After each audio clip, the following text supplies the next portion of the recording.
Steam. Okay, I don't know if the mic was on. Like I said, every time when I do a podcast, something happens. Just something happens. Perfectly fine. But if you didn't hear it the first time, welcome. This is the SCW Sports Podcast, episode 6, as my special guest, Andrew Rohrbach, number 21, for the Culture Red Raiders, as well as the Crimson Dragons for the SCW Football Classic. As we start off this podcast, where are you coming from, man? I was actually at my parents' house, Ridley Park, so I grew from there. Oh, you was actually at Ridley? Yeah. Oh, so you're relatively close from there. Yeah. That's good. So we're going to go over, we actually just watched the Football Classic game 3 back between the Crimson Dragons and the Sonic. Just waiting on a little bit for people to get in here because I don't want to get into like the whole logistics as of yet. Just waiting on the viewership to come in. There's gonna be a lot of people that at like some point, like in the deeper part of the podcast, is when like people like start popping up. Let me tell.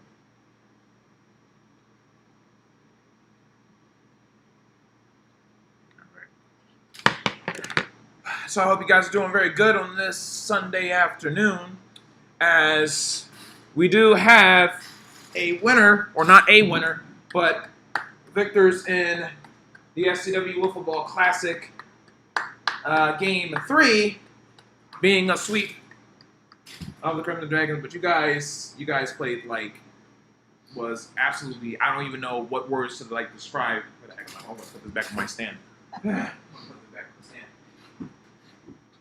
You guys played an absolute crazy game. I would say that y'all played I would say y'all game plan was a little bit more better going into game 2 because y'all hold us to only 4 runs. Yeah. But game 3, I don't know if you were you coming from another game? Yeah, I had a double header that game. The second game actually ended in 1, and I think game 3 was supposed to start at 1 scheduled. All right. Right. So y'all had two teams to face, or the same team twice. Same team twice, and then coming to the Football Classic. Going from Jersey all the way to FDR, pretty much. And it was a 30-minute drive that I made 25. Oh yes, that was a long time. But were you before the game, when it actually started, were you contacted of what was going on, as the game was starting out, in the first inning or anything like that? So after my second game, Mike, I saw on Facebook, was messaging me, we're starting the game now. They know you are coming late, so they're rushing to start the game. I'm try to stall it, do something, I don't know. And he's like, I can't, we already started. Right. I'm like, all right. Okay. So it was, because the beginning of the game, I can tell you right now that I don't know how much of the beginning of the game that you watched back, but I'm pretty sure that this is one of the talks going for game 3, but Mike was sitting at first base. He was laying down on the ground. He had Dave. I don't know why they had Dave for some reason pitch, because he was pitching underhanded, and I'm like, why? How is this gonna fan out? Now, there were a couple times where Dave actually struck out guys like me because we were so overly aggressive trying to swing the bat. But how much longer could that work out until it's walk after walk, and then maybe a hit here and there? So, just watching that back, was there something that you would have probably done differently? Had maybe somebody else in the, So, I know, leading up to game 3, there was always, me and Mike were talking, saying, all right, well, he'll go 3, then I'll go 3. And, that was a strategy, or I'll go the first 3, he'll go the second 3. Right. And we were just, playing it out. And then that was, the whole game plan, I guess, since I couldn't be there for the first part. Right. He was okay, let's just try to do what we can with what we have, and that's probably why Dave was in, and then throwing underhand. I guess that's probably from a strategic standpoint, trying to throw you guys off. Right. Because, before that, me and Nick were actually talking, and we were thinking, okay, Mike is going to pitch, either you or Mike is going to pitch. I was actually anticipating you pitching, so I was it's going to be fastball. So we have to jump on that somehow. We're not going to hit home runs, but we got to jump on that somehow. Then Dave comes in to pitch, and it's a slow underhand throw. It's a slow freaking curveball, if you will. So I'm like, wait a second. This is not what we were thinking of. It's like softball. I'm thinking dude, this is Randy Wolf out here. is this? Come on. So Jamie Moyer. Jamie, yes, yes, yes. It was like that.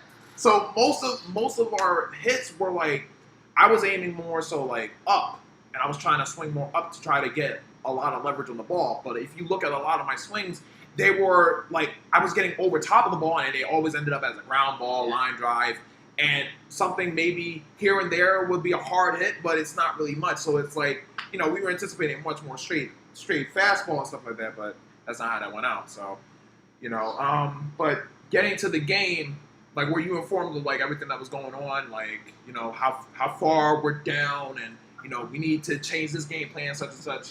So I didn't. As soon as I got onto the field, Mike told me, "Yeah, we're down like 19-0.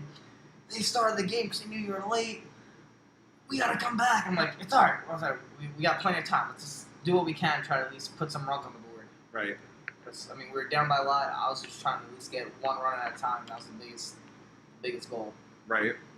Of course, because like in a situation like that, I mean, it's practically a blowout at that point. Yeah.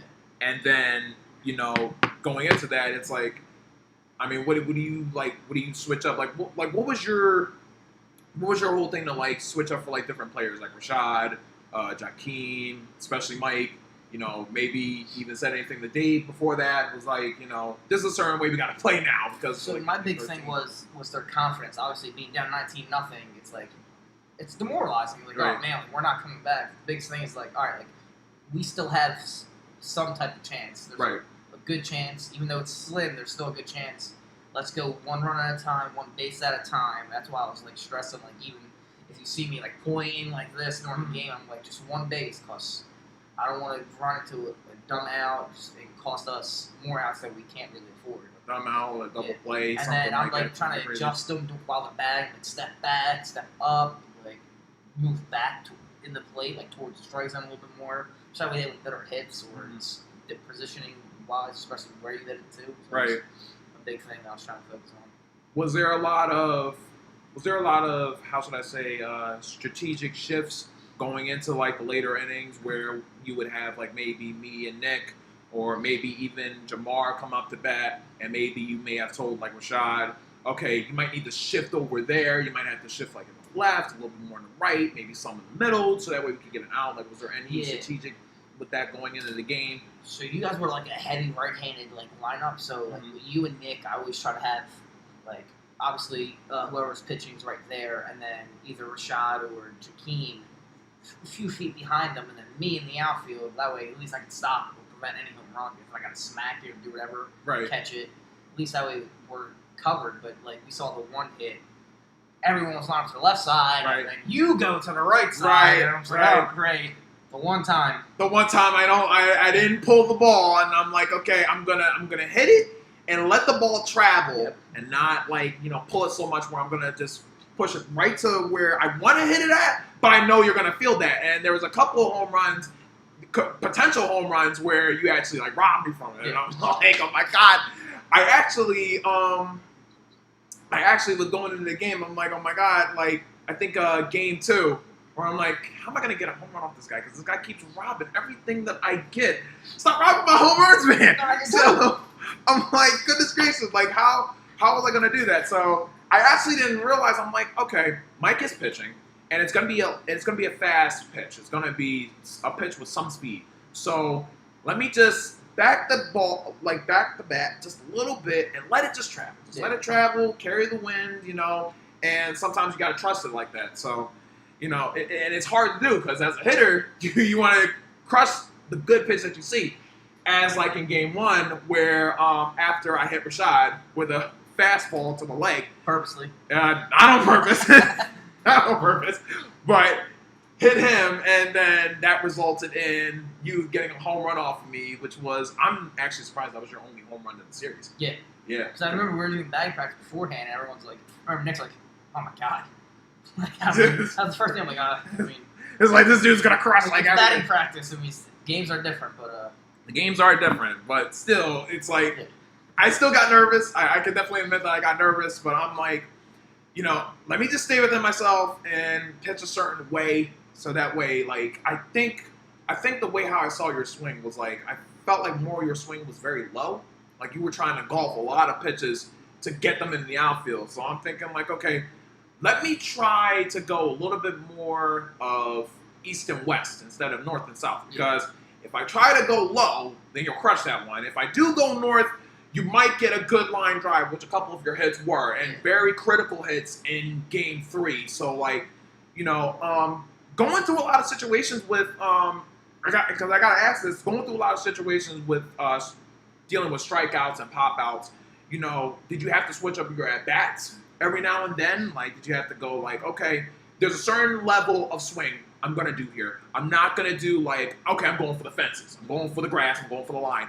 Let me hit it to, like, just in play or hit it to this exact direction. Was that ever going through your mind, like, through any of the at-bats? So after Game 1, I remember, like, I went home, I was like, that was terrible. Like, I hit one home run, but it's like, I struck out a ton, and it's because I was trying to kill the ball every time. Like, I saw him, oh, this is going to be awesome. I'm going to kill it. And then I struck out, like, 6 times. I don't even know. It was a lot. And then Game 2 and 3, I was like, all right, I'm just going to just try to slap the ball anywhere, no matter where the ball's at. I'm just going to try to just put the bat onto the ball and just hope for the best at that point. Right. And that was the whole strategy going forward, especially with the other players, too. I was trying to tell them to do the same thing. Mm-hmm. Just throw the bat out. I don't even care if you throw the bat. Just put the bat out there. Just Yeah, throw the bat at the ball and hope for the best. Put it in play, it'll work out. Yeah. Put it in play, it'll at least work out. What was overall, from watching like this entire series back, what was like the one moment in this series that really like just, you always go back to that, and you know, like maybe the next time when you play SCW Football Classic, you know that's something I want to do again. Like, what was the biggest moment for you in this, like, in the entire series overall? Just playing the whole series was pretty awesome. I wouldn't trade anything for it. Whether we lost 3 games to none, doesn't matter. It was a great time. We never gave up, and we always had that fight. So it was a great thing to do, and I'm looking forward to next season as well. With you like doing this series now, and then coming up will be football soon, and then also with the Culture Red Raiders in basketball. You know, we're going to get into basketball because that's a whole other thing. But like, even just going a little bit back, you know, did you have like a set? Because I know for some reason it's kind of starting out as a rivalry between you and me. I don't know how this happened. I don't know if this was like, I don't know if this was wiffle ball or that it transcended into basketball. But like, when you came in the series, were you expecting like, I'm gonna have some sort of competition here? I don't know who it's gonna be, but like, either like before the series or like during wiffle ball. Like, was there like some type sort of rivalry you were expecting, like coming into the series or like during the series? So, like from wiffle ball, like when you were pitching and I was batting, there was always a battle. Like you watch back the games, there was always a battle, whether it's foul pitch, ball, I'm hitting you, you hit me. It was a big back and forth, and it escalated. Obviously, people saw basketball game 1.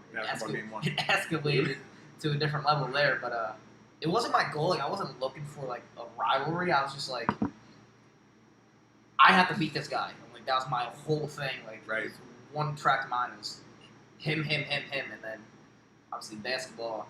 Game 2, there's a lot of like back and forth. Like, no one helps it. I don't even care. It's right. Because there's a lot that went down with basketball game 1, which I can't even explain for that. But a lot from our side. I mean, I know there was because there was already posts already about there's no other team having more fun than the Culture Red Raiders right now, and like going after basketball. Which our team right now, the Enforcers, a lot of struggles, a lot of guys trying struggles. But you know, the one thing I try to do, just like how you try to do, is like, you know, just give as much great presence of mind for the rest of the players and for the rest of the team. You know, whether you're winning or losing, you know, that's the best that you try to do. So I'm glad that you were able to come, because you were just a fan before this. Yeah, you were like watching, like, what was the last game that you watched before all this, like the last series, around 2020? Yeah, it was 2020, and I remember when this whole thing happened. Like, I was watching wrestling, and then I would watch that back, and then for some reason, I don't know the whole story. It ended. I was like, what happened? And I was like messaging Nick. He's like, yeah, we're doing a sports series. I was like, all right, well, like, if you ever need players, like, I would love to play. And then that's how I just got into it. I watched back last year's Wiffle Ball Classic. Right. I saw that one, and then I saw games 1 and 2 of 2019 as well. Yeah, which that was so you never seen Game 3? Or no, or I think there wasn't a Game 3. No, I think that was the 2. Because this year was the first one where it was best out of 5, I think. Yeah, this one was the first year of best out of 5. And then the last time, yeah, there actually was 3 games in that one, in the 2019 one. So if you didn't see it yet, yeah, it was like it was a best of 3, and the series was tied. Jacqueline's team won the first game, and then the Raiders won game 2 and the game 3, which that was the infamous bunt moment that happened in that game when I was pitching. And then 2020 was the Southerns one, which that was a whole nother thing. I ended up getting suspended because of some stupid craziness that happened with that. That was a whole nother situation. Yeah, I heard so. I was like, suspension. I was like, how do you get suspended? That's a whole nother situation. But it was nuts. It shouldn't have happened, but it did happen. But eventually I ended up coming back anyway. I mean, it should have happened for this series, so we had a better chance, but I mean, it should have happened. It's fine, it happened. I mean, I really wonder who y'all would have dealt with as a starter. I don't know, because I kept telling Nick, like, you know, this one time you ever want to go like a starting pitcher? Because you have the capability. He's like, no, use me for emergency use only. He always does with this. Use me for emergency use only. And I'm like, okay, if you really want to do that, but, you know, so that's how it goes. Got one question from Shen, his name. As for me, story on how he joined SCW Sports. How did that go? Joining SCW Sports from the beginning. So, like I was saying earlier, it was like there was conversation between me and Nick. Just like I was asking when there was like sign-ups, because I think I was like following the page and everything, saying sign-ups will be available. Mm-hmm. And I didn't know if it was just for like the people that are already in it, or if there's outside people as well. So I was like asking. And he said, we're doing wiffle ball. I think it was like March starting, and then like sign up, come practice. They did like the workouts. I couldn't attend to them, and I told Mike, I was like, I did that for like a dramatic effect. Like, oh, who is this guy? Like, what does he have to offer? And then I get drafted, and then there's the whole lead up to the game. But it was just like a lot of like back and forth. I really wanted to be in this league. It was a lot of fun watching the whole series back, previous series, and then wrestling. So I was like, this is something I actually do want to be a part of. And I was, the weeks coming up, I'm like, oh my God, there's something about to happen with this. There's about to be a whole nother dynamic. It's not just going to be Nick. It's not just going to be, you know, Mike in football, or, you know, most of the guys that people are so used to seeing off of the wrestling company. So it's not going to be like that anymore. It's about to be somebody to come in and tear it up in this league in some way, shape, or form. So, you know, just for me coming in, I'm just like, look, I'm gonna keep my level with this guy. I'm gonna see what he's about, but I'm not gonna take nothing for granted. Which is why every time when you actually came up, your whole batting stance, every time when you because I already know you have a history of how to play. So, you know, chance ending from baseball to wiffle ball, it's not really that hard if you know how to do it. Yeah. So I already knew. I'm like, let me not take nothing for granted from this guy. You know, I actually expected, believe it or not, I was a little bit scared. I'm like, okay, if he hits one home run off of me, he might get more. So I'm a little bit nervous about that. It didn't happen, but I was a little bit nervous about that. So, you know, tried the best we could. We ended up winning the series. I think you had a really, really incredible, overall, I think this is very underestimated. Your fielding and your presence of mind when you're in the field. Multiple chances at a home run. I tried to hit. Certain times you would rob home runs. Certain times there would be runners that could go to from a single to a double, maybe even a triple. And I think you're one of the only. I've never seen a more, how should I say, aware fielder since pretty much ever. I've never seen this in the league before. So the fact that you were able to contribute that, instead of going off of, okay, the ball will be in the air, you catch it with a glove. That's how you maybe stop the play or whatnot in baseball. Yeah. But coming into this league, you're dealing with a wiffle ball and you're dealing with something of plastic that you could easily drop if it's in the play. So, how did that have to change? Did you have to change how you would play the game and, just trying to field and trying to get outs? Did that have to change during the series? There was an adjustment. Game one, I wasn't, throwing a wiffle ball for the first time. I remember game one, I threw it in from the outfield after Nick hit it 800 feet, and I threw it in the mic and just tailed. I'm like, oh, okay, I got to throw this completely different.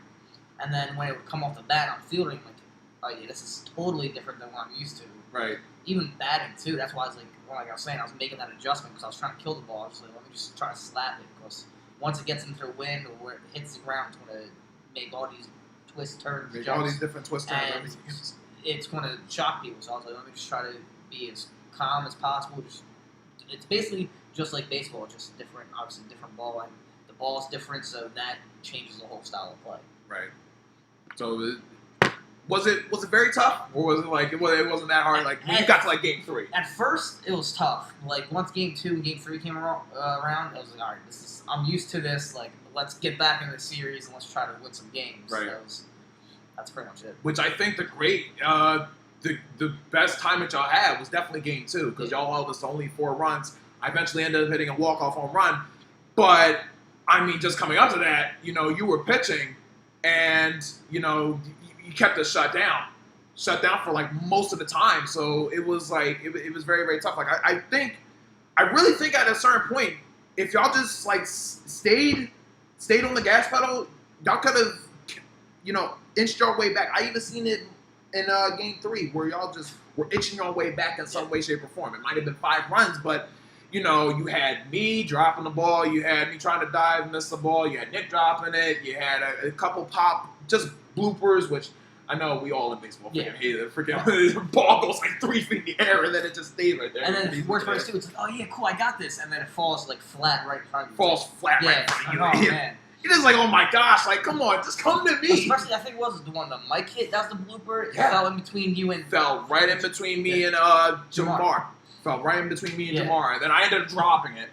So it was like, stuff like that. Like I think y'all started to really start capitalizing on that and started to claw way back. So I think I did really, really good with that. Unfortunately, the league was too large to actually make it a little bit more interesting. But yeah. Game 3 wasn't as bad as what the score actually showed. Once like the tie, obviously putting up the 5 runs changed the whole dynamic of the game. Like you've seen, like you guys were obviously, like you said, making little mistakes on the field, dropping the ball, throwing it away a few times. So like we were in your heads, but we couldn't actually capitalize that further. Yeah, that's why I kept telling my team, I'm like, listen, you better just keep scoring runs because I'm afraid of this team just coming back and just doing whatever they need to do, and then it's like we're looking at. Right now, the score is like 19, I would say 19-0 or 19-2. And I'm like, we might look at like 20 to 22 or something like that, something crazy in the same that you don't usually see in baseball or wiffle ball in general. So it's like. Yeah, and that would have been the highest game because game 1 was the highest scoring game. Yeah. Game 1 was the highest scoring game. So it could have gone to that point. But I'm just glad at the fact that, I felt like there was only a very few people in the league that have the mindset of, okay, we still have a chance. We still have a chance to like claw back and put up something, and still be able to capitalize on something. Even if we don't get there, we still if we make a push, we got a chance. That's all you really want in any sport. But going off of wiffle ball, which we have a couple of questions. This specifically from Adam, I know you're in the chat there, man. I didn't forget about you. In fact, I'm going to read off the paper because I have a printed paper from Nick, which they both typed. I think they both typed it out, or like they both adjusted this or whatnot. I think I answered this I think I asked you this like a little bit, but your impressions on like your very first wiffle ball game.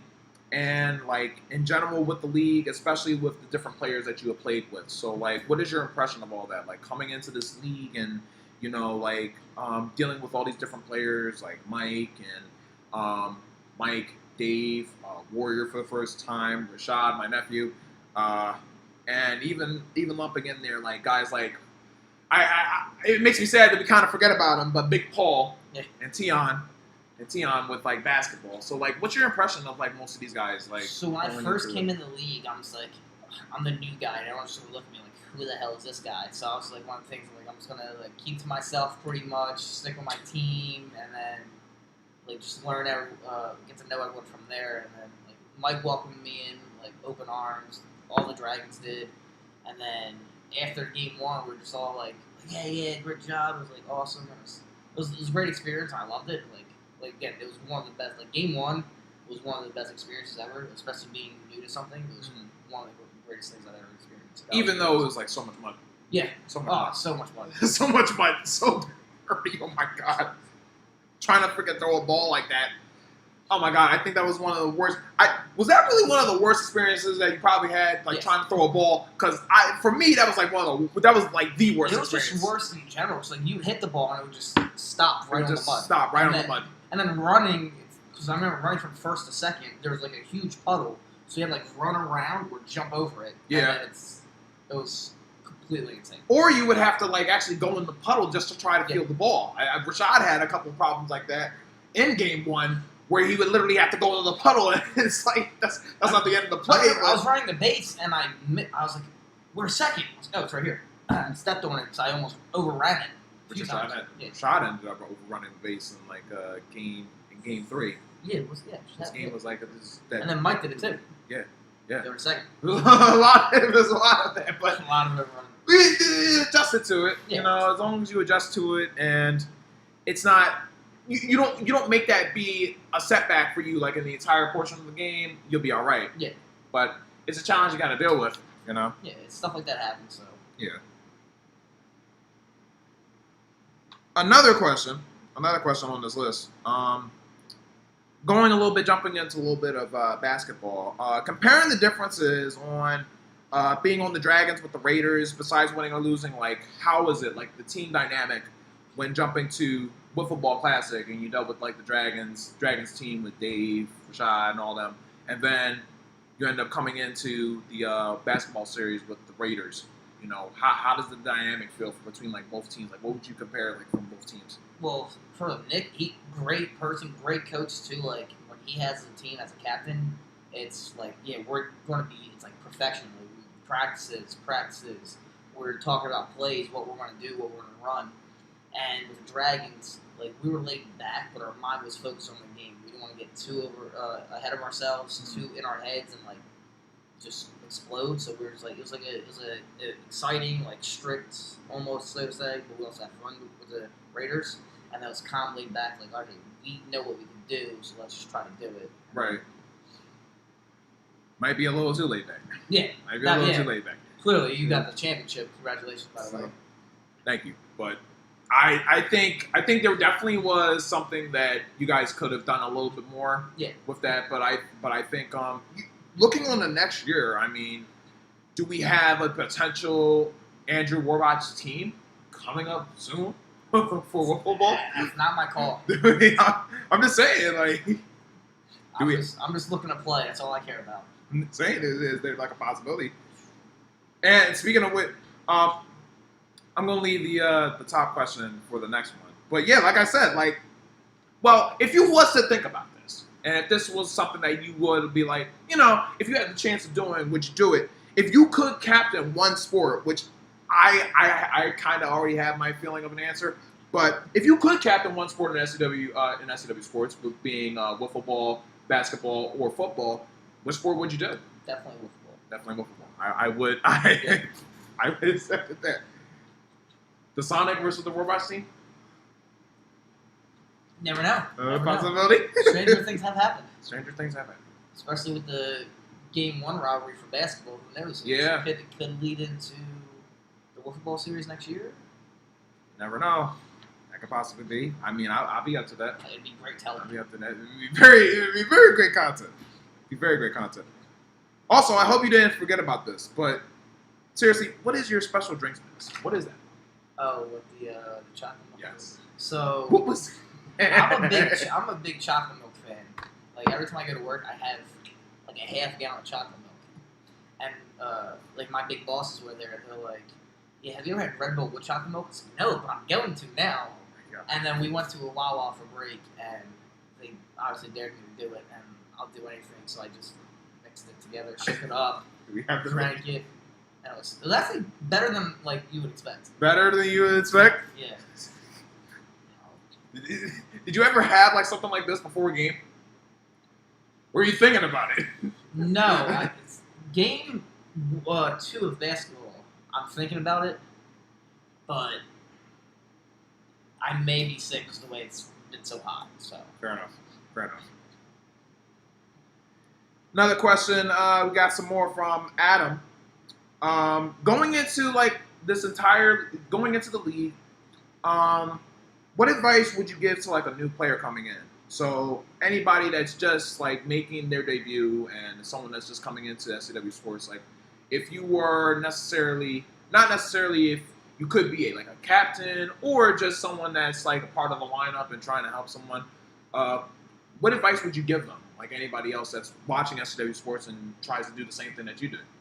Don't overdo it. Just play within yourself. Like obviously, just be comfortable. Because a lot of times, like when you're doing something new with people you don't know, people tend to get all tense, nervous. It's just a game at the end of the day. You're there to have fun. Win, lose, tie. It's all about having fun. So right. That's the way I look at every game, no matter what I'm doing. So right. It's a good mindset to go into the league with. Yeah. Another question. Why do you wear number 21? So when I first started playing baseball, I had 26. I had 26 because Chase Elliott, hands down my favorite player of all time ever. And then as I got to high school, You got a statue right yeah, there. that's why I'm happy. And as I got to high school, they didn't have that number available at all. So it was either 5 or 21. I'm like, can't you just like mix them together? But they couldn't do that, obviously. But I took 21. I stuck with it when I played. Cause I was playing for multiple teams during every season. Right. Like 3 teams a season, so I always had 21. And I stuck with it ever since. Right. And obviously it does mean a lot to me because I've won my first championship with 21, so it does mean a lot to me. So it just became like the number that you would stick with for the league, overall, or just your overall presence of sport. Because funny enough, that's why I wear number 11. Yeah. I wore mine for actually Jimmy Rollins' effect, so I find it very great that it's like there you go, we got somebody from like Chase Utley, there you go, it transcended into 21, and then I ended up wearing 11. So I like that. So now going in a little bit of football. We're all wondering who the Raiders will take as their first selection in the playoff game. Now, in your mindset, going into like basketball and being able to see the dynamic of having Nick as a captain and having to deal with, the much more, how should I say, strict focus going into a game, preparing for a game, and then actually playing during a basketball game. Do you see in football, like, if it was ideal to you, would you take being like, okay, I really hope I do stick with the Raiders, or are you more so experimental and like, okay, I'd like to test it out with like a new team. So I mean, obviously they had the format came out right, the blue and white. Mm-hmm. Whatever happens between that, I'm happy. Like whatever team I'm chosen on for either one. But from there with the format, like if I get drafted by the Raiders, I'm more than happy. I love the Raiders. It's a great dynamic. It's a great team to always play for, no matter what sport it is. If unfortunately I don't get picked, then I gotta be the one to dethrone them. It's just one of the things where if I'm not with them, I'm against them, and I'm just here to win a championship. There you go. And that is no question. Just oh my God, I just got a whole text from Nick. It's a lot. Just now. Yes, it is a lot.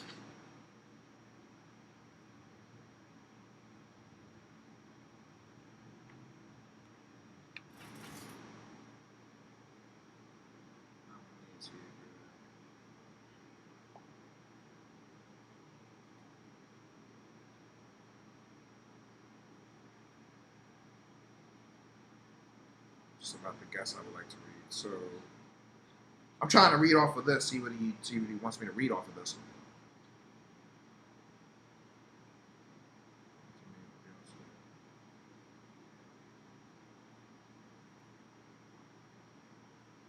Well, this is from Nick, and I'll read word for word from it. I'm not sure if he wants me to get an opinion from you from this, but he just sent this to me.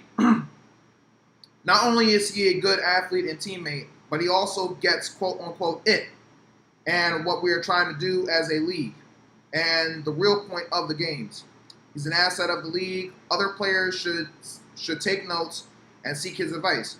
It's going to take a team full of players with the same mentality to beat the Raiders, to beat the Red Raiders. Except from the captain of the Raiders himself. And that is true. That is very true. Because going after Wiffle Ball Classic Game 3, you guys can watch that right now. Final score was, what was it, 19 to, I think it was 19 to 5? 20 to 5. 20 to 5? Yes. 20 to 5. Which that game, I do need to bring attention to this because this really hurts me. It hurts me. I feel like it hurts like the content of the game alone. How do you feel about that game when you just got there and the game went the way that it did? The game ended in 5 innings.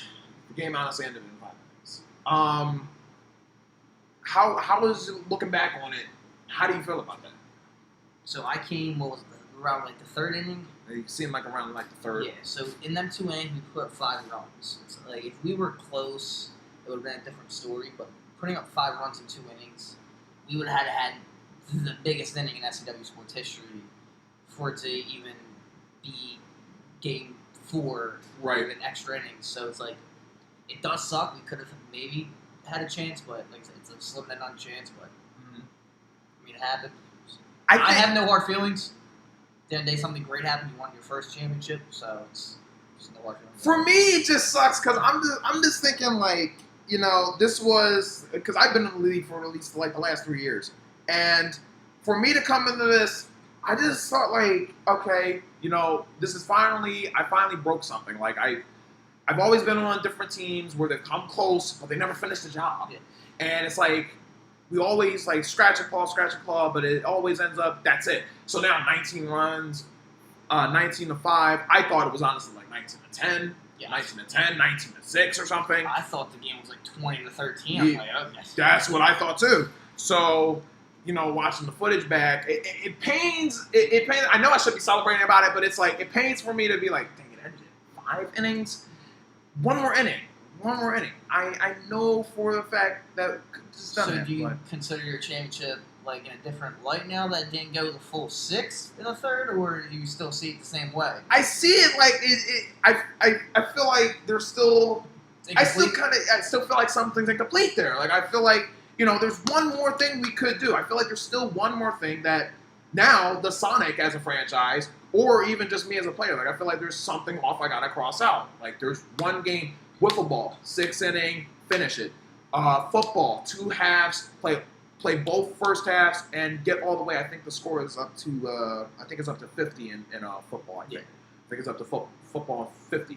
Put a 50 points, you win the game. That's what you got to do. You know, in basketball, play all 2 halves and get all the way to I think 50. I think it's also 50 for that. So you know, get all the way to 50.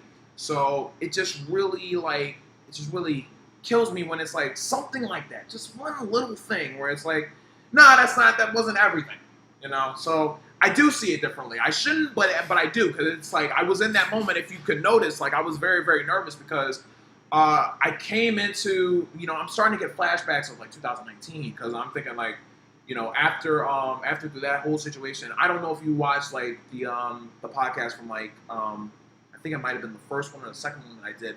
When I actually reviewed that game, but, you know, going through back then, you know, I threw a couple pitches and I'm thinking like this is going to be the end of the game. We had the lead, and then Nick bunted the ball. And then after that, they had like the time run, bases loaded. I'm thinking like, oh my gosh, that messed up my whole mindset going into pitching. So I'm like, okay, let me not walk Brian. And then I walk him. So then I'm like, great. Freaking game's lost now. Let me try to take some extra innings, and then you see that I walked the last runner, so I'm getting flashbacks of that, and then I tried to have like my best starting out going into 2020, ended up being suspended, so then the team that I first captained, they ended up losing games, and then I wasn't there, so I felt like, you know, I in a sense, you know how a lot of managers, they end up trying to stick up for their team, and they try to, you know, they end up getting ejected. That's how I felt. I felt like the manager that got ejected from his team, and then now I can't help them with nothing. So now it's like, okay, now I'm coming in with the Sonic now. And then I'm coming in with the Sonic, and now I'm versing like you as a new player coming in. So, you know, all those flowing through my head in that moment. And then strike out Jakeem, a guy that I've walked a couple times because I didn't want to get beat by him off the bat. So surprisingly, he actually did a lot for the Dragons too. Like, yeah, underrated. No one gives him enough credit at all. Like, yeah, every time we needed a base runner, he was the guy. Either walked or got like a little hit that was very critical. An inning changer. Very. Yeah. So it like he was one of those guys where it just like it threw my game off a little bit, and then I finally was able to strike him out. But it's like, geez, wow, that ended in 5. So I feel like Sonic as a franchise still have something more to do. Just got to get one more. So now we're the champions.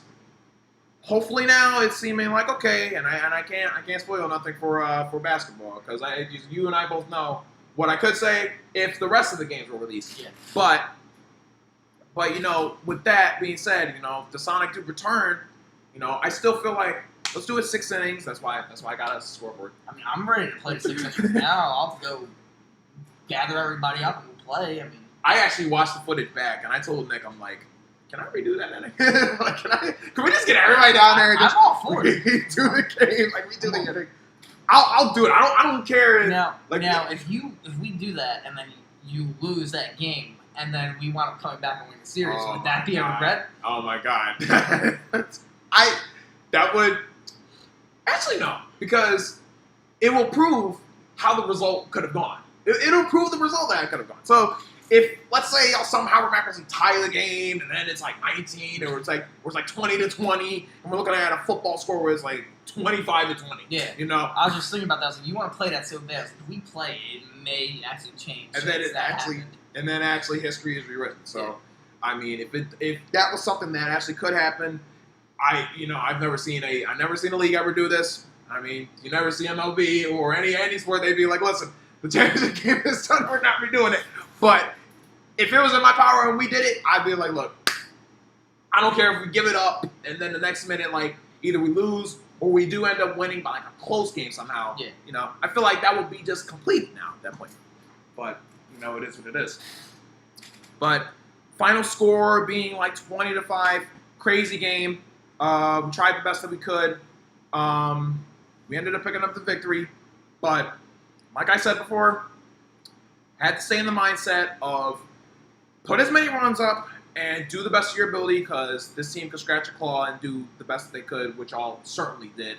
And I'm very grateful that you at least came down and was able to get the team back in check because, like I said at the beginning of the game, it was a struggle fest for them. And one play in particular where I knew right off the gate that the Dragons were just going off the rails, to be honest with you, was when I think it was Jamar that hit a blooper. He hit a blooper in the field, and it landed in a way where, it was it's going to be tough for anybody to make a playoff from this. So it ended up bobbling towards the fence, and Nick ended up rounding third, and he ended up scoring. So I saw Rashad go for the ball, and I'm like, okay, he's not gonna get me out, right? He's gonna probably bobble it or something. So I'm just gonna take off. He actually grabbed the ball right in front of me on the base pass. So when he grabbed it, I'm thinking like, oh no, he's gonna tag me out. Oh no, now I gotta back up. So I think like, okay, either he's gonna throw this ball at me or he's gonna tag me out. Let me back up a little bit. And for some reason, he threw the ball at me. And I ended up dodging it just barely and ended up scoring the run. Mike was, if I could ever describe Mike as Terry Collins, I swear he was Terry Collins in this moment. They think we have a rivalry. Mike and Rashad, even on the same team, had the biggest rivalry I've ever seen. Oh my God. I mean, he was so living. I actually had to calm Mike down so that way Rashad could come back in the game because he was like, dude, he threw the ball twice. He missed it like you missed him not only once, but you missed him twice. I'm like, oh my gosh. Can we continue this game? Yeah, my whole thing is like if you have someone and you're in front, always run them back. Especially with wiffle ball too. If you throw the ball, like we're saying, anything can happen. You can dodge it, overthrow it, just run them back. Dodge it, overthrow it, something happens. Just run them back. I would think though that Rashad did do something smart though, because before that I was on second before I actually rounded third. And before that play, it was like a weak hit that I did. Dave actually fell trying to get to the ball. And so Rashad ended up having to pick it up. And I'm like, okay, I'm going to take this and stretch it into a double. I'm going to use all my speed and try to stretch it into a double. And Rashad ended up picking up and actually made a perfect throw to Jakeem, whereas he could have got me out of second. Yeah. He could have, if he just tagged me, he could have got me out of second. I actually had to slide on that play. So, in a situation like that, if you can make a perfect throw and be very accurate, then you can make good plays like that. There was one where in game 1 where you actually rounded third. I think you actually I think somebody else hit the ball. I'm not sure if it was Rashad or whoever, but they threw the ball and or not that they threw the ball. You rounded third, and I saw you go home. I think the game was about to end up I think it was about to be 13-5 or something like that. And I'm like, okay, no, we're not gonna do that. I had to throw the ball all the way to Nick, just so that way you don't go home and score the run. So, plays like that. I remember I had to walk all the way back, and I was messed. Halfway there. It was halfway there, and I'm like, I thought about it. I'm like, okay, we could get him out, not get him out, but we can at least stop the runner. Yeah. So, at least was able to do that. So you are able to do that, and I'm speaking for anybody in the league. Like, you're able to do that. Just if you know what you're doing and you have the awareness factor of it, you'll be all right. But in certain instances, it's risk reward. Sometimes you throw the ball, you miss. Sometimes you throw it, and sometimes you get a good play. Yeah, you just gotta trust. I mean, obviously, when you throw it, you just gotta put all the trust into it. And I think you also gotta trust your ability too. You gotta know your limits of what you can and cannot do. Yep. You can't just go at it with I'm gonna let's say for my play, hope for the best. Hope for the best.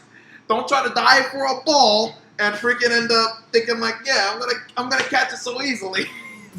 My perspective from that, when I saw that, I'm like, how did he just jump from there halfway across the field and then still not catch it? It's still not catchable. See, the ball actually it drifted in, and I was measuring it, and I'm like, I'm not gonna get it. But there was two things I'm thinking. I'm not gonna dive forward because I'm not gonna mess up my elbows doing this. Because this ground is brutal if you actually dive a certain way. So I'm like, okay, I'm gonna either take this on my back or I'm going to take it in a way to whereas I got to land on my back here. Because if I land on my back, I'm not going to get too scraped up. Yeah. Which I ended up scraping my hip. But I'm like, as long as I land on my back, as long as I roll over on my back. So I dove for it, and for some reason the ball hit me in the palm, and I never got a chance to snag it. So it bounced off my hand, and as soon as I noticed it, I'm like, fuck. I don't know if anybody noticed on the commentary, but I'm like, fuck! And then I had to cover that. So then after that, it was just a whole That's building the mess. one thing I'm happy that you do the commentary for baseball, because there's a lot of things that we've said was not for the younger viewers' ears. No, it was not. No, there were not. Especially not with Mike. Not with Mike. No, there was not. I don't think he has any other vocabulary except curse words. I try to narrow it down. But that's why I do commentary over the games anyway. Yeah. One of the reasons why. But overall, with Football Classic, I'm glad that you had fun with it, and I'm definitely glad that you were able to give yourself that, a lot of your energy to that team, because I feel like there were a lot of chances where the Dragons, I think they just needed something to bump up their team, and just a confidence boost. I think that was one of the main things for your team that really needed that. So I'm glad that you were able to at least do that. Yeah. So that way, they were able to at least finish out the game. Because I felt like, about the second inning, I feel like right then and there, it was like, even Mike was saying, man, can we forfeit? I'm like, oh my gosh, come on, man, just finish out the game. Try to score runs, But coming off of now a 20-5 game, and then going into basketball game 1, how was it like leading up to that? You're coming off of a sweep, surprisingly enough, and then now in what SCW Sports calls it, the dynasty team, the Culture Red Raiders. So, how was it going into that? I always like to take one game at a time, so I wasn't looking forward to game 2, 3, all that. I'm looking game 1, all right, one goal line is just to get the win, and then we'll look forward to game 2. And me not being the best at basketball, I'm just like, crap. Nick asked me, how good are you? I'm like, compared to wolf football, not really that good. He's like, okay, that's all I need to know. I'm like, how's that all you need to know? He said I sucked. And then, it was a fun game. It was really fun. I loved it. It got to a very, very competitive game. Yeah. It got to a very, very competitive game. I don't know at what point. For me, for the enforcers, I tried to set up practices with these guys, and there was even a point where I think people are gonna. I'm pretty sure people saw my social media and was like, "You don't need to do all that in the hot sun." But there was a point where I think before game one, I had everybody on the team, and we all did a practice from from the morning to the afternoon. And then we came back here to the studio to relax. Yeah. And then by the time when we did that, we actually had no Gatorades. We had no Gatorades. We had no fluid. We had no water, no Gatorades. So we came into the game with a bunch of practice, but nothing to keep us, substantial. So we were pretty much playing off of pure energy at that point. But when we came into the game, a lot of, I don't know if y'all noticed this from our game plan, but we ran a lot of plays where it was a lot spread out. Yeah. And too many people were this guy was on the wing, this guy was on the wing, and there was a point guard. And that just got picked apart by you guys. I don't know if Nick was scouting it and noticed of how we were playing, and if he told y'all that, but y'all just picked that apart and was able to do a lot of different passes, some from whereas y'all would be inside the post and then just take it to the outside and somehow have a 3-point shot. So I don't know, was there a certain game plan that Nick told y'all for y'all to make everything work out, or was it just y'all had a couple sets to work with and then okay, well maybe if this don't work then.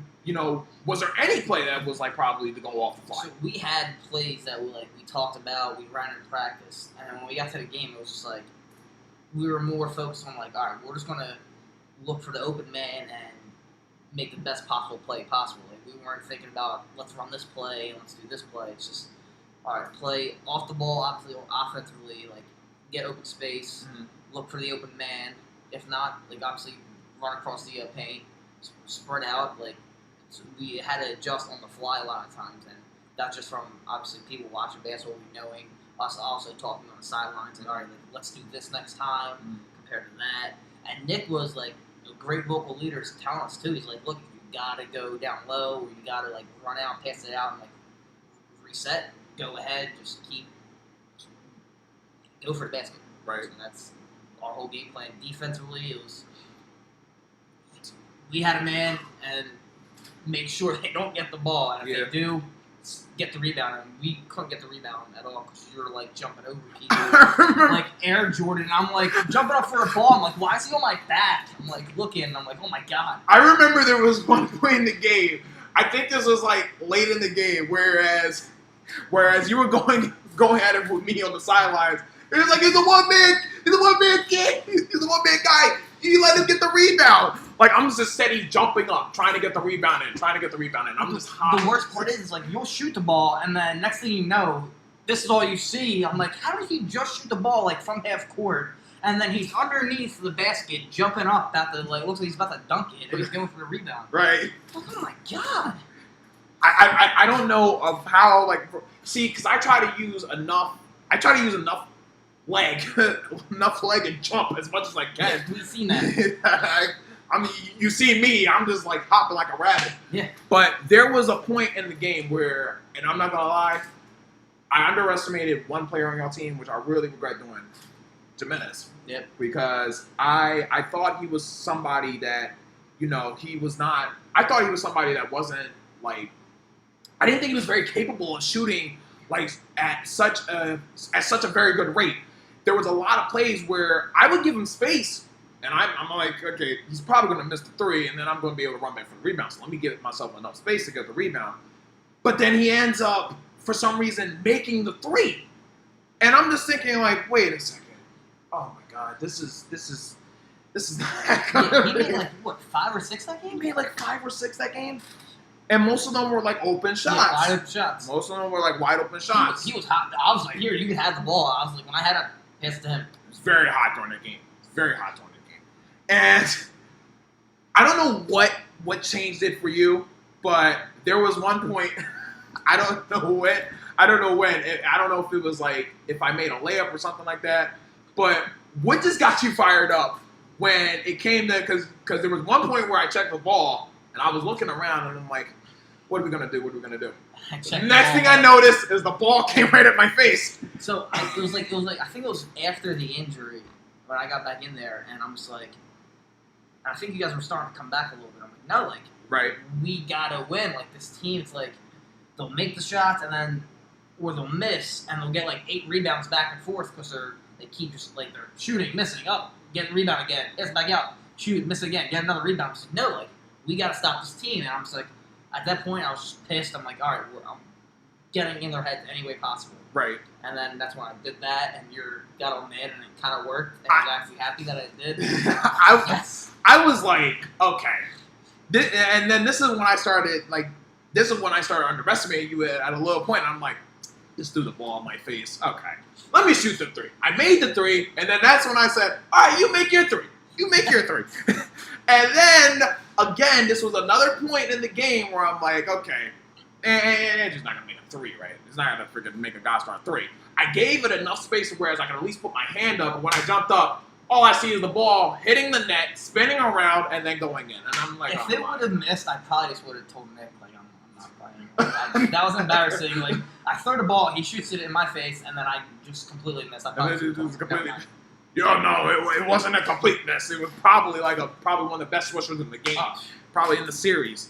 So I mean, that's where I just felt like most of the game, I put a lot of the enforcers on my back. I don't know if, and I'm pretty sure you know this. I put a lot of the enforcers on my back, and I'm just really worried about this team getting upset by like a team like y'all. Because even when I was on the draft, I'm thinking, wait, why did Dave not pick Andrew? Why did he not get Jacqueline? Like, I saw that. I think it was Haas and Jacqueline, and you're like, all right, one of the two.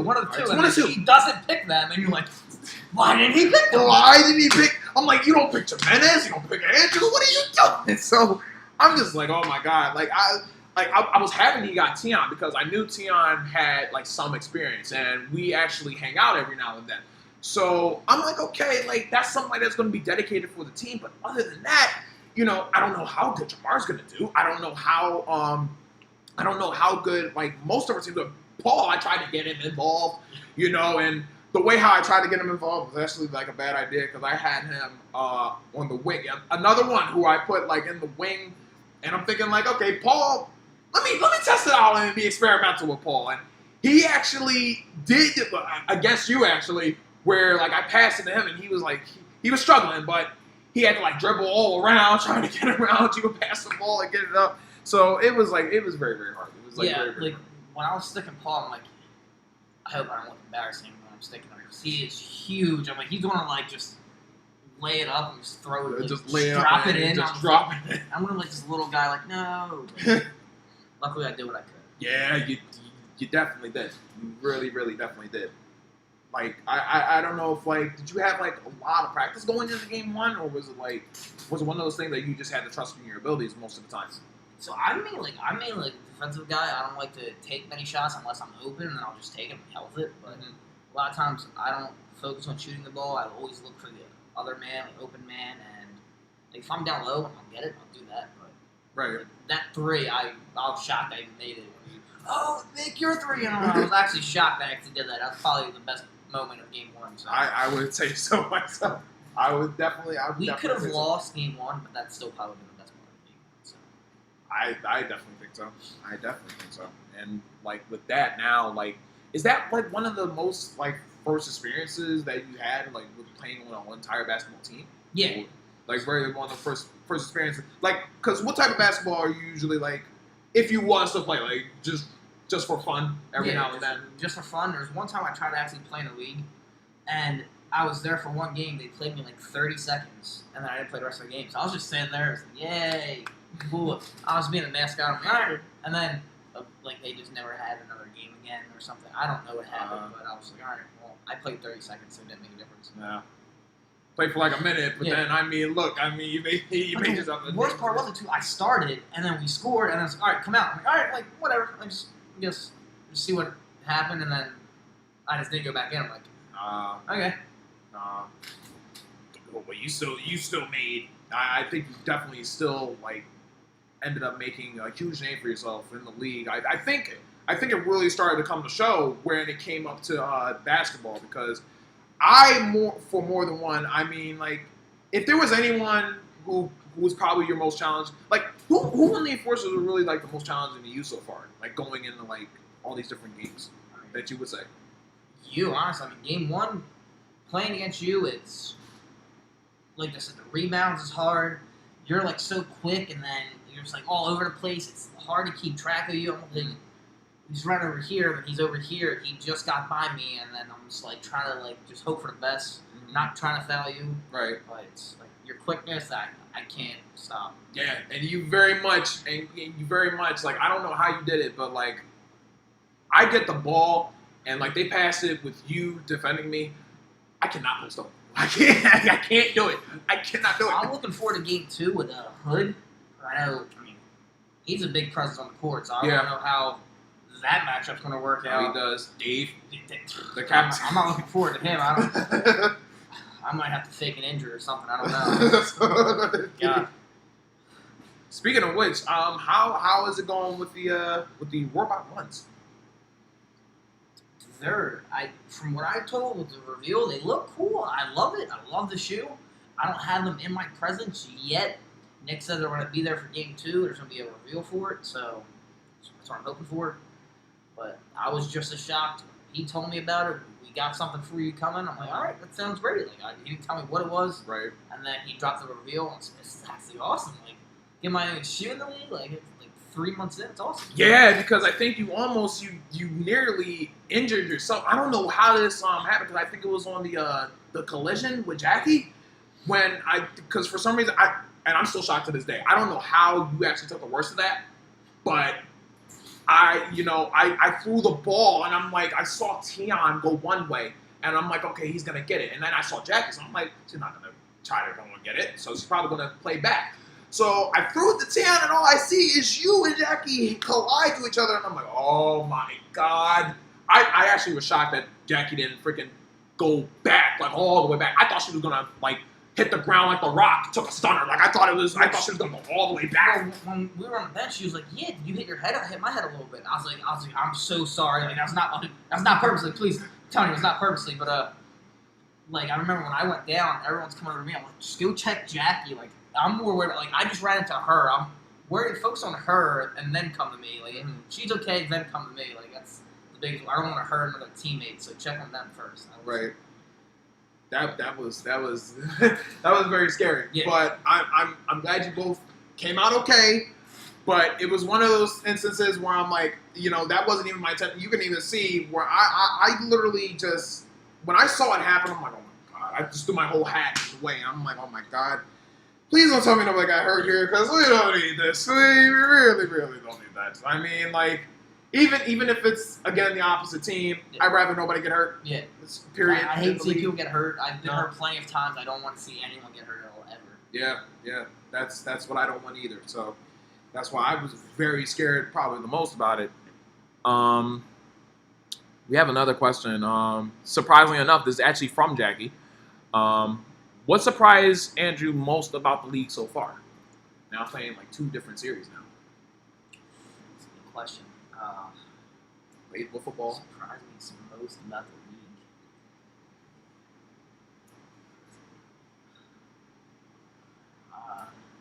So you mean like the Jeopardy clock? I don't know. It's gonna take a while. No. That's a good question. Oh, don't worry, you got time. Everyone was so welcoming. I mean, that's obviously not surprised, but everyone was so welcoming, nice, took me with open arms. But like the intensity with what everyone plays with, like no matter what sport it was. Like I remember Jakeem was like, yeah, baseball's not a sport, but he still came to every game. Like it's just heart. He was always there. Like I feel like that like speaks volumes about the league itself. Like the players, just no matter what sport it is, whether they're good, bad, they're coming ready to play and they want to win. And that's probably like the thing that obviously touched me the most about like, wow, like this is something like I love to do and I love to be a part of. So that's probably the biggest surprise. I'm glad you were able to experience that. I'm glad to always coming into the league and and every sport, especially football, like how that's going to be a whole nother thing. Because how's your experience going to be with that? That's going to be a whole nother thing. Well, I mean, watching a game back, I thought you had it just ×4 with the speed on there. I looked faster than I initially thought. So I'm going to use my speed. If I have to be quarterback, I will. But if not, I'll be wide receiver.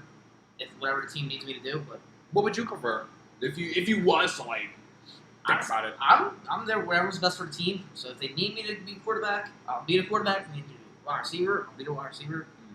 Whatever. I mean, I'll throw the ball to myself, play by myself. I'll do whatever. Running back, something like that. But we actually have another question from this one from Arrows Prime. Who was his favorite athletes? So this doesn't even need to be one. Who was your favorite athletes growing up and now going into the series?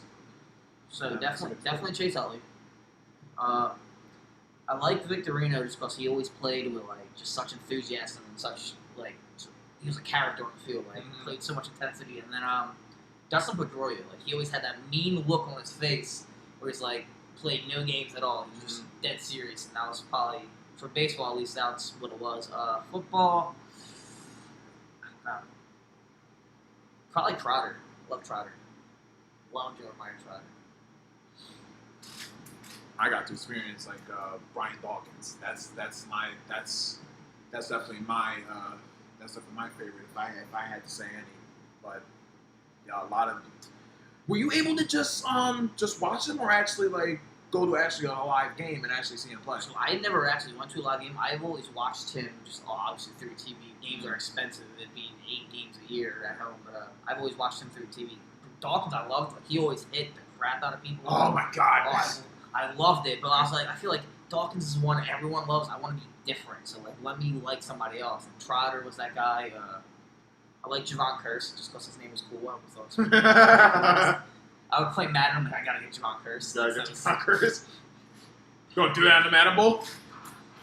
Oh man, because I think we have specific teams. Yeah, I don't have specific teams. I don't think. Yeah, I got the 98 Eagles,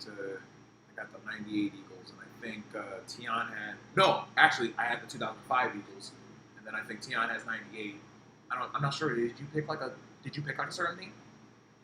I forget what team I picked. I honestly don't even know. I just show up and here's the team. I'm okay. I don't know. I don't pay attention. Yeah, yeah.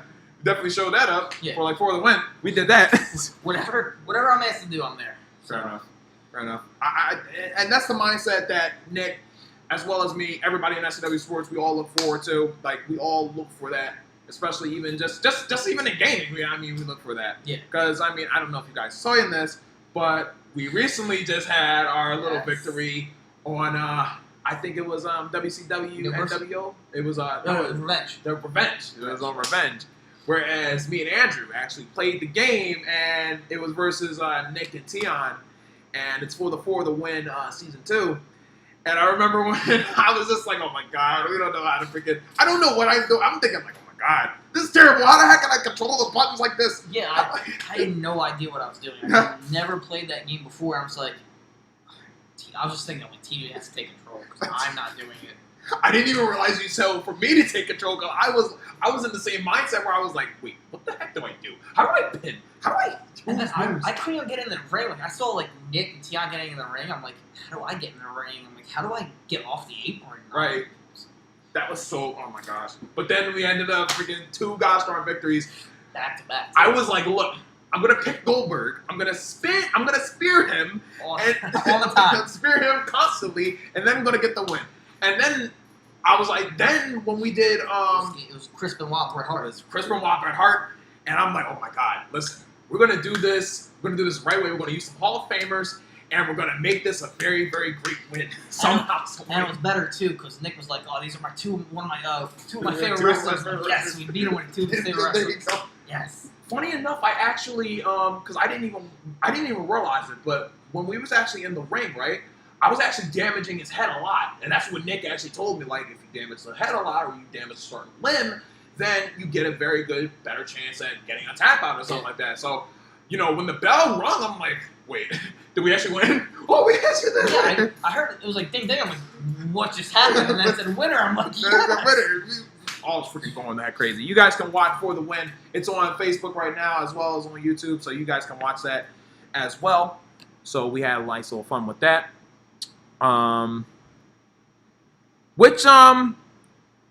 which one? Which question? Which one were you expecting for me to catch? I didn't drop my pen.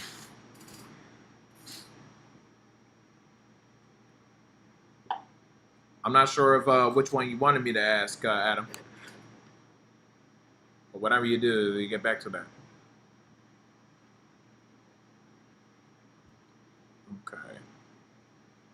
I'm not sure of which. Yeah, I'm not sure of which one. Well, we are at at least an hour and 12. I forget what the final score was of the basketball. I think that one, game one, it ended when you were edited it. It was 48 to something. I remember 48 to it ended at 48, and we thought it was 50. Oh, so it actually ended at 48. Yeah, it was. But I mean, that's what you guys pay back for the game 5, fifth inning thing. Yeah, there we go. So that kind of sucks. Yeah, I remember. I was like, wait, why did they just say 50? It was 48, but we must have obviously, with all the arguing and going back and forth and everything, mistracked. Right. If I can probably look back at it, I might be able to find it. I'm not sure. I'm not sure if this might just be the highlights.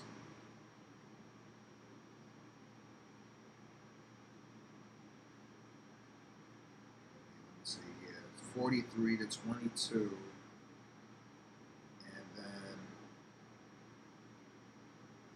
That was a long game. That was game one was super long. That was a very, very long game. Especially it being in the heat too. Oh my gosh. God, it made it so bad. So long. It's so hard to keep up with that because there's no the hardest part with basketball is just in basketball and SCW Sports, there's no time limit. Yep. So when there's no time limit, all you're gonna do is go back and forth, back and forth. Like let's say, okay, one team doesn't make their shot. Then the next team tries to make their shot. They miss. Then the other team gets it back. Then they miss. It took forever to get us to halftime. So it's going forever. It takes forever. Me personally, I would propose maybe get it to 30 points at halftime. 30, maybe somewhere in the half point. I think it's got to get risen up a little bit more because once you go to 25, you have such a long way to go just to get to 50. Yeah. So I don't know if this side. I hope that if there's one thing, because a lot of people actually were saying the pitcher's mound being moved back and stuff like that. I don't think, and I know you and me both agree on this. I don't think that's something that should be changed. I don't, but I think that something maybe a halfway point, maybe 30, 35, 35 to halftime. I just feel with 35, it's too close to 50. It's only 15 away to where it's anything all you gotta do the way Isaac was shooting, he shoots 5 threes, the game's over. So it's it's a balance that has to be discussed. Yeah. We have a quick question from Nick Culture. I'm gonna watch it back later, but Andrew, how hot is it in that studio? Because I know he doesn't like to run the air conditioner. I have it running right now. It is actually running though. It is running right now. I've got it on. It's not that gospel hot. I might could put up one window, but I mean, I could put up one window. That's it. Thank you, Nick. Are you killing me? Oh my god. Are you about to drop Howard now too? I'm not about to drop. It's fine. He's always hurt anyway, so it's not like it makes a difference. Don't want to get into that. It's SCW Sports. Let's stay away from that topic. Yeah. I don't want to get hurt no more. I actually didn't get hurt in game 1. I just got to a point where my whole biggest problem was just me. I didn't focus on my own game. I was just more so playing okay, let me try my best so that way the enforcers could win. If I don't do good, or if most of the other players don't do good, then it's I'm putting myself down. So that was a big problem. You were trying to take control of everybody. You're Tion, you're this person. You're trying to be all 3 of them at once. And it's that's not going to be. You're not even going to have your own game be good if you're focusing on everybody else. So I think y'all had about 30 something points, and then I just said, all right. You know what? Let me just. And that was a good balance that we had because we always we knew what we could do and what we couldn't do, and we always we went with the hot hand. Obviously, Jimenez shooting the lights out of the ball, give him the ball, and then Haas and me down low. Yeah. And then Nick with the mid-range jumpers. I was he was doing it in front of 2-3 people. I'm like, oh my god. Yeah. So he's a captain for a reason. Yeah. Yeah. And that's why I'm just like, dude, you got to get somebody on a basketball team that's in the likes of Jimenez or the likes of X, because X is another guy I can't post up on. I can't post up on you. I can't post up on X. I can't post up on a lot of these guys because it's I don't know how they'll do it. But for some reason, every time I get the ball, I dribble, and it's I'm just running into a brick wall. I can't go anywhere. I think there was actually a point where you were guarding me, and I'm trying to post up, but you kept coming in with your chest, just your chest only, and had your arms like this. And I'm just running into you, and I'm like, oh my god, can someone get the ball? I can't go nowhere. I literally can't go nowhere. I always felt playing like this is better, because if I'm like this, trying to reach for the ball, all you gotta do is move one, and I slap you. Yeah, move one and slap in the foul. Keep my hands out, and just use my body to my advantage. Yep. So that's why I'm just yo, I was just screaming to my team at that point, yo, I can't go. Cut the ball. I'm trapped. I'm trapped here. Help! I need help here. But I'm always down for that type of challenge. I mean, basketball for me. I played basketball I've been to a basketball camp where you would have kids come around and try to get better at basketball and have a nice little community. Yeah. So I did that a long time ago. We're talking 2012, 2011. So coming in SCW Sports, if you watch game 1 basketball, I think 2020, it was the worst game I probably had because I was in the mindset of football and I didn't understand how basketball's fouls work. So in one particular one, where this is probably a highlight for basketball even still to this day in SCW Sports, there was one particular play where Jeffe actually got the ball in the post, and I was so scared that he was going to shoot it so easily, so I tried to block him, but my body ended up, what he did was he went low and I went over. So when he went over, I literally actually came up, bounced off his back, and freaking ended up accidentally slapping him in the head, and I ended up going over his head and I actually, because there was nothing else protecting me, so the only thing my back ended up hitting was actually the back of the court. So my back ended up hitting Did you ever try to dunk before? High as you jumped, you were trying to dunk before? I tried to, but I can only get to the rim. I can only you get to the rim when you try to dunk, but then when you try to get a rebound, you're going over the court. I'm going for some reason I'm going over the court. It's so weird. It's so incredibly weird. I guess it's just me standing in one place and then I'm just putting all my jump in one place. Whereas when you're dunking, if you can jump over the basket before offhand, then you got a great shot at dunking. That's how a lot of people are able to do it. But I mean, I'm coming from a whole year. I'm coming from a whole year where basketball, I'm thinking about it like football and whatnot. And now coming into this year, I was more so I felt more of understanding the sport and understanding of how it works.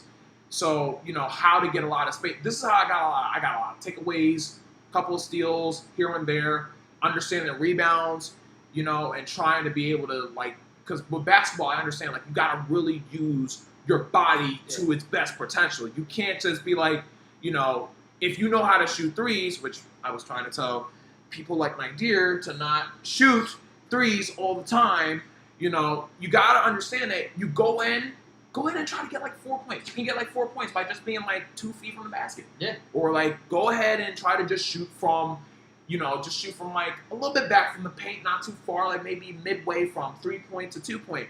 You don't have to do all but so much. Just as long as you're putting points up, that's the best way you're gonna win a game. And I feel the biggest thing too is when people are down, the first thing they do is we gotta shoot a bunch of threes and try to come back. Yeah. Just beat them down low and you gather points that way. Beat them down low, you keep getting them points that way. That's the best way to get it. I even had, surprisingly enough, because I'm one of the guys that actually before the game actually started, one thing I didn't want to have happen was me sticking someone else and Nick gets a wide open shot. That's one thing I just could not afford to happen. I could not afford to happen. You see, I understand how he shoots to where I can actually block his shot and perfectly time it. So guys like that, you don't want to leave wide open, especially if you know how to stick it. He actually told us that too. He's like, I already know what they're going to do. They talked about it. It's double team me. So everyone else has to pick up the slack. I'm like, that's fine with me. Just don't count on me to make every shot. I'll do what I can.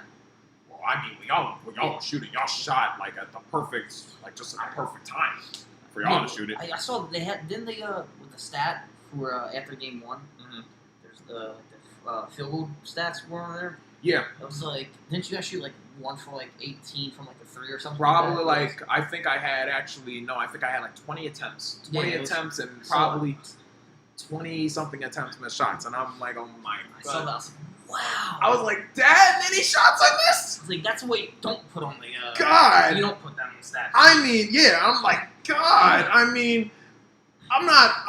like, people talk about Ben Simmons, then you look at my statistic, I'm like, oh my God. At least you try, though. But at least I'm making attempts. Yeah. Simmons wouldn't shoot the ball. He wouldn't go for the rebound. That's so, a long story. Yeah, that's a whole nother story. Yeah.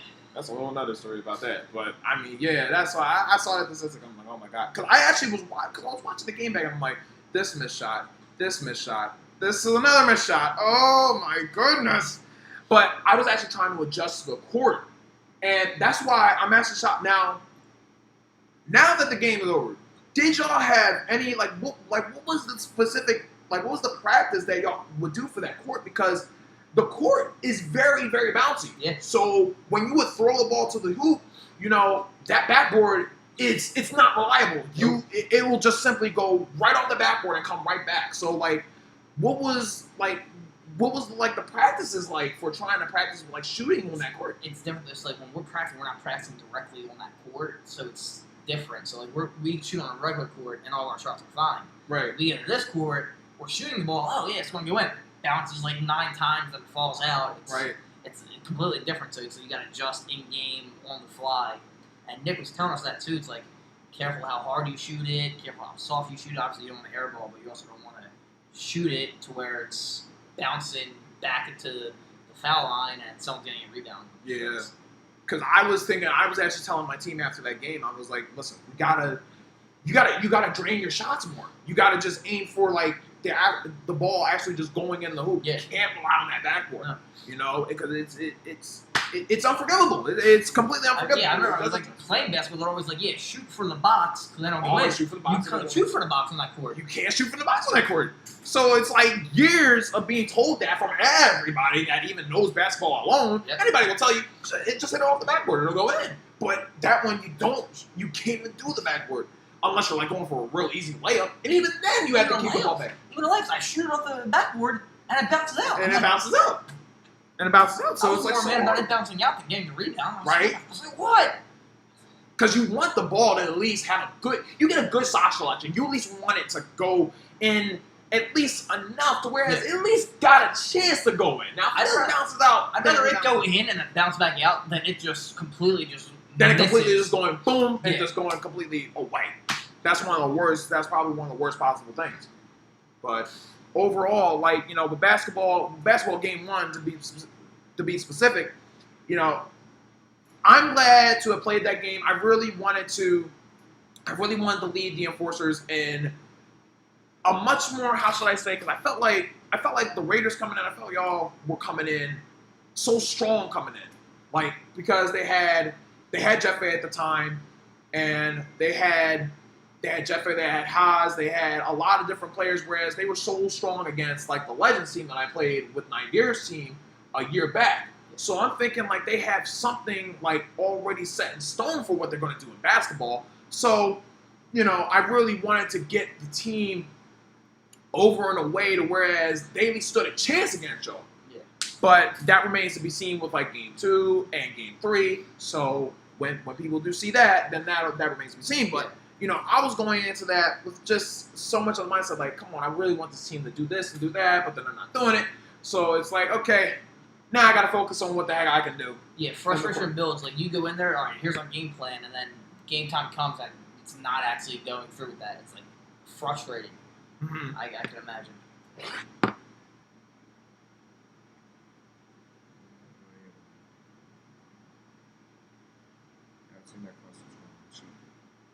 I used it. I used it like early on. I used the paper like early on. Nick was asking me about the question sheet. I had it like early on, man. I used it. He knows I used it. I just been able to fly by with this podcast, surprisingly enough. Yeah, it was actually pretty on fly for this part. Yeah, surprisingly enough. I guess minus one thing always with this podcast. Just one thing happens and then there you go. Well, knock on wood, nothing's actually, like you said, you usually have something bad go on during the podcast. Like usually smooth sailing for the most part. It's been smooth sailing. I'm glad for that. I'm very much glad for that. I can't see how many viewers is on this one because I'm looking at the because right now it says current viewers is 3, but usually like when I watch the video, it will like show it's actually 3. It's 3 because sometimes it would show like current viewers and it would say like sometimes it would say like 4 here. Well, really it's like 7 over here. So I'm like. Okay. Right. I mean, it also said 3, but we also had 100 views for the Wolf Game 3. Exactly. So you see what I'm saying? So there's a lot of people messaging in the chat, so there's definitely more. Yeah. Yeah. And with that, we also had, for this nice little statistic, because I didn't even know that this happened. I got to actually look back at it again. But apparently we had a record viewing for Wiffle Ball Classic Game 3 for the Dragons and the Raiders. And exactly 100 views. Right now at like 99. Right now at like 99, but I think it's just gonna get higher as time goes on. But like the first premiere, like over 100 views. So that's a little overwhelming for me. That's awesome. I mean, that's great. You got 100 people watching this. It's kind of hard to follow that up with this podcast. I mean, I'm getting a little nervous now. Yeah, now I'm trying to follow that up with this podcast now, but I think, like, I don't know, maybe the viewers will be like, the view number might be a little bit, it might be a little different. Yeah. Because right now the playback is like 37, so that might be like the current thing when it's watched back. So we'll end it and it'll be like 97, so yeah. We'll figure it out. Oh my goodness, do you have something to do at 8? Yeah. Yes, that's right. And it's like 7:30 right now. I usually have the 8-minute drive, so I got time. The 8-minute drive? Okay. Alright, I don't wanna put it like I don't want to put it too much at crunch time. Yeah, guys, so you can all give yourselves a round of applause because we had the 100 viewing for the premiere. I would say let's make that like 200. Let's make that like 200 for the next wiffle ball. No, well, not wiffle ball. Let's make that for the next basketball series, Game 2, to come out very, very soon, as well as Game 3 right after that. Yeah. So I'm looking forward to that, dude. Must be next in the group. Let me see if I actually can do. Oh gosh, wow! Did I just put one in the chat by mistake? Oh, here we go. Oh, I didn't even know you could actually like do polls and stuff now. I didn't even know that. Oh, that's actually pretty awesome. Yeah, I actually did not know that.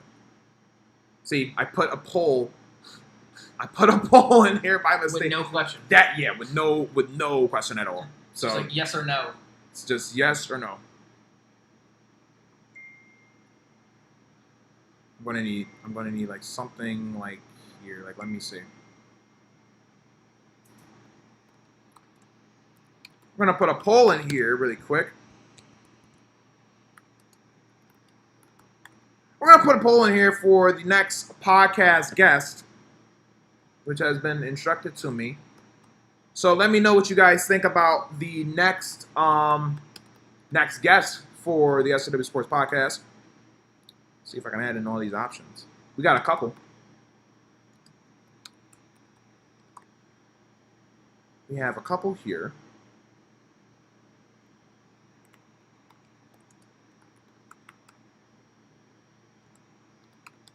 Currently, right now, these are the players that could very well be. After that, can I add another option? No, I don't think so. I think this is the most I can add. But I'll be putting a poll in here that should be pinned eventually. But let me know what you guys think about the next podcast guest. Whether that be Isaac Jimenez, Brother Nye, Mike Kozinski, or let Tion me White. vote on that right now. Yes, you can definitely vote on that. You can most definitely vote on that. And while he is voting on that, if you guys have any more questions for this very podcast, since we just surpassed the hour mark, feel free to do so.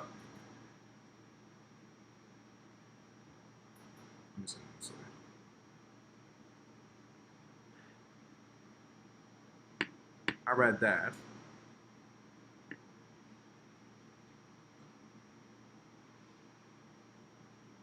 And yes, again, I'm seeing these messages about me having this thing documented.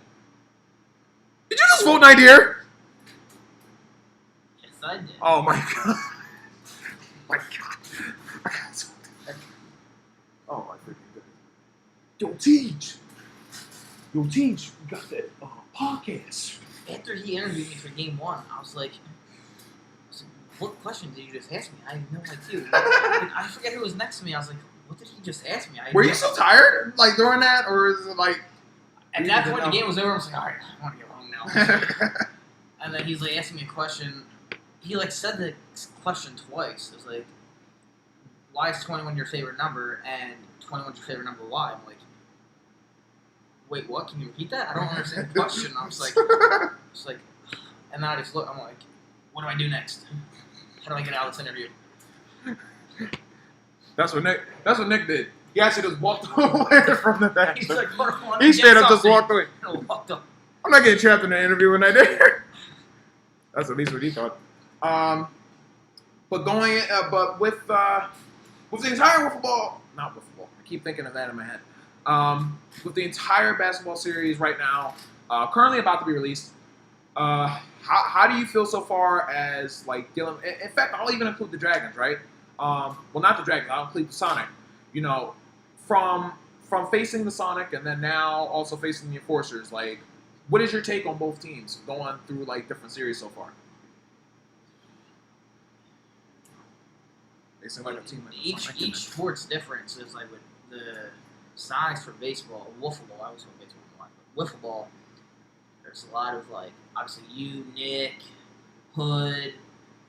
It was just a lot of just keep pushing, and even when we push, you guys push back, but push back even harder. I was like, we can't beat this team. And then with the Enforcers, even though you guys were short-handed in game 1, you guys still fought. You didn't give up. You had like 4 people there, like 4 or 5 people. Yeah. You guys still fought, so it was like you guys didn't give up on that. And that was obviously teams are both different, but obviously never gave up and always kept pushing. That's what we try to look forward with game 2.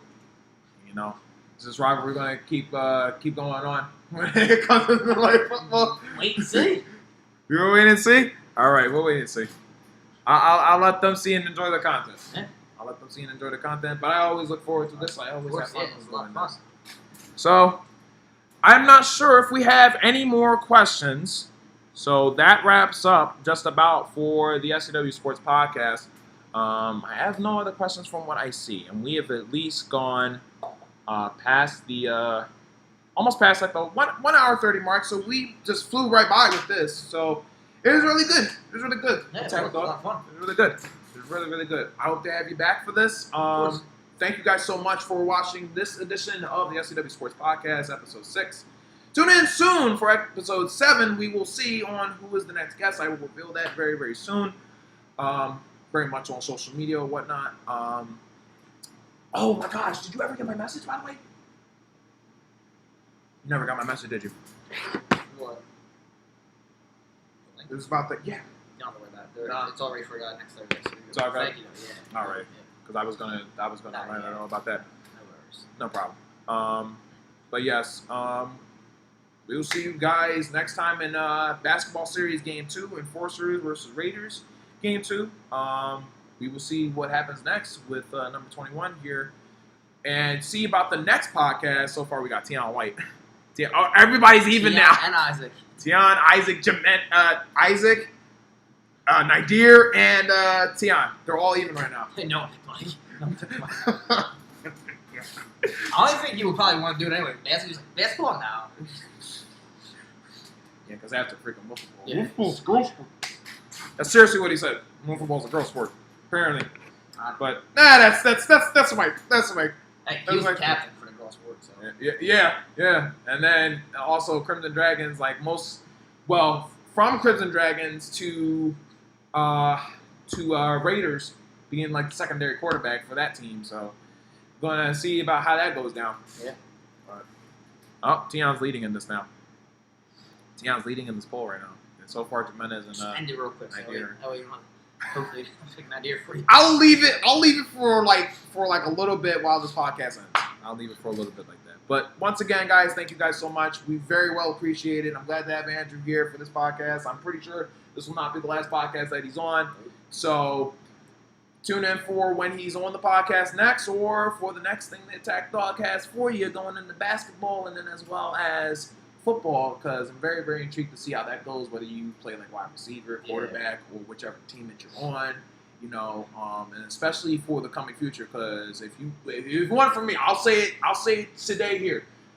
At some point, you're going to be a captain in this league. I don't know when it's going to happen. I'm waiting for what the team is going to be, what the name will be, everything like that, when I got to create a logo and everything like that. I'm waiting for how that's going to happen. I have prepared myself for it. If I wasn't asked, I have a list of team names I want to probably do. Just picking which one? Yeah, for when that's come down. Which one would be cool depending on the sport I'm captain in and just everything. So I have a list. I am prepared, but about to wait and see. I'm very intrigued to see it. So thank you so much, Andrew, for being here. Thank you guys so much for watching this edition of the SCW Sports Podcast. All the links and everything like that down in the description below. And I will see you guys next time for podcast episode 7. Hope to see you in the chat next time. I will. So I will see you then. I'll ask a bunch of questions. I know there's going to be a whole lot of questions. You're going to be right there with the rest of the people right here in the chat. So I will see you guys next time for podcast episode 7. Till then, everyone, take care.